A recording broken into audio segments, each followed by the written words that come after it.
اور نئی امریکی انتظامیہ کا مفاد وہی ہے جو امریکی استعمار کا ہے۔ عالمی قوتیں پاکستان کے خلاف سرگرم ہیں۔ خواجہ سعد رفیق کا ریت سے خطاب، کہا پاکستان ریموٹ کنٹرول جمہوریت سے آگے نہیں بڑھ سکتا۔ ملک عوام کی مرضی سے نہیں چلے گا تو کیسے چلے گا؟ ہر چیز کا الزام پنجاب پر نہیں دھرنا چاہیے۔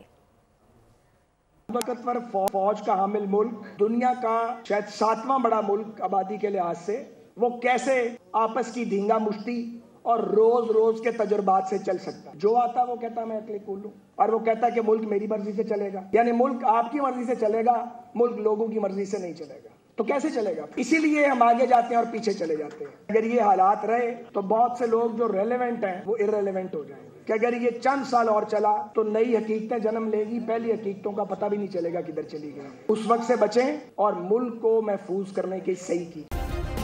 سبسکرائب کریں اور بیل دبائیں تاکہ کوئی خبر رہ نہ جائے۔